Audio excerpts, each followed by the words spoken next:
Toxoplasmosis es una enfermedad producto de un parásito protozoario Toxoplasma gondii, cuyo mecanismo de transmisión principal, el más conocido o el más habitual, es el consumo de carnes poco cocidas, la ingestión indirecta de oquiste debido a el mecanismo más común que se transmite en los reservorios de estos parásitos y que la manera más común en que el humano se suele infectar accidentalmente por tratar las heces del el huésped definitivo que son los gatos, los felinos. Y la transmisión transplacentaria de la madre al hijo, cuando una madre en periodo de gestación se infecta y puede transmitir el parásito al producto. En cuanto a las características clínicas, pues tenemos signos y síntomas que varían en dependencia de la inmunidad del paciente. En pacientes inmunocompetentes podemos tener malestar, fiebre, mialgia, dolor de cabeza en sí, síntomas generales. En el caso de pacientes inmunocomprometidos, estos cursan con encefalitis toxoplásmica y síntomas y signos como debilidad, alteración del estado mental, convulsiones, fiebre, signos cerebelosos, anomalías sensoriales, alteraciones del movimiento, inflamación de retina y visión borrosa. Las características clínicas, la enfermedad puede cursar con una fase aguda y una fase crónica. Generalmente es asintomática en un 80%. La fase aguda es asintomática, tienden a presentar signos y síntomas de corta duración, como lo que mencionamos anteriormente. Y en la fase crónica existen 4 categorías: una toxoplasmosis aguda adquirida, con generalmente asintomática y con síntomas generales y autolimitados.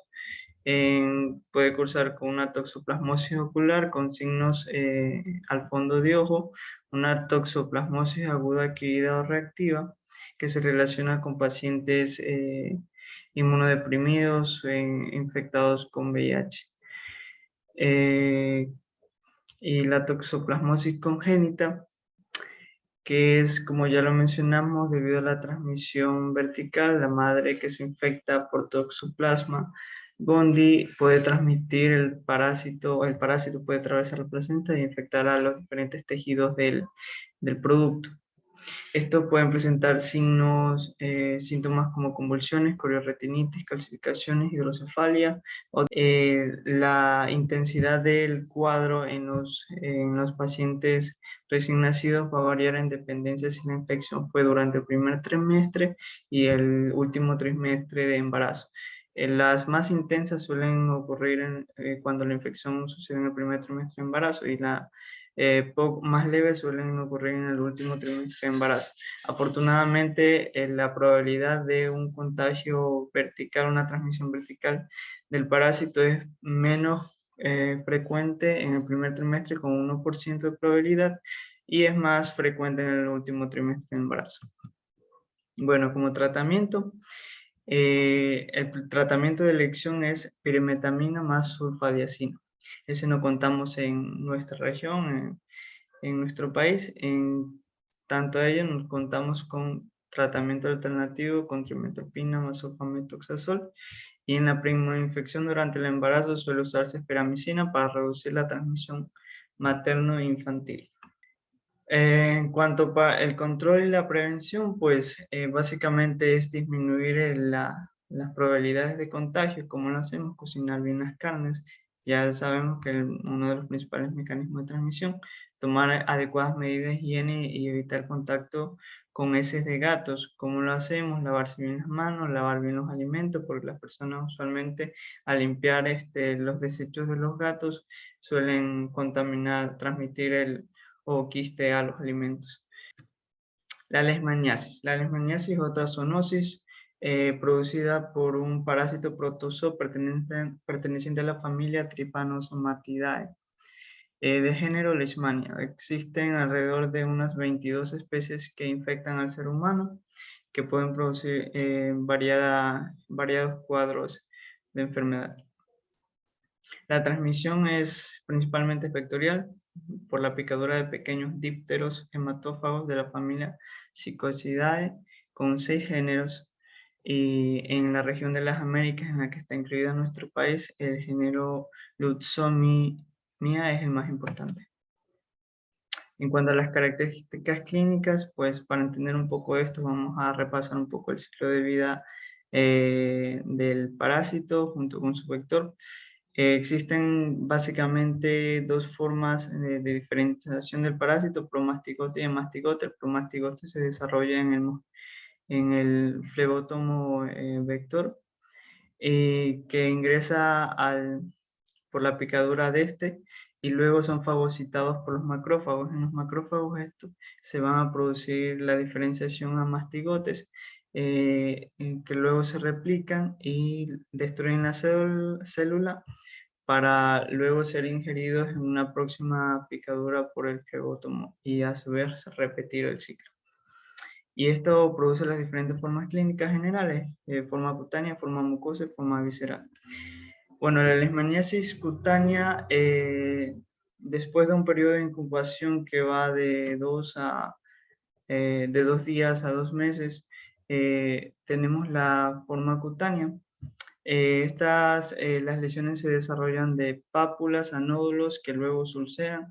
Estas úlceras tienden a tener costras que al retirarlas sangran con facilidad y dejan una úlcera característica de la enfermedad, con fondo rosado, unos bordes levantados, regulares y de base indurada.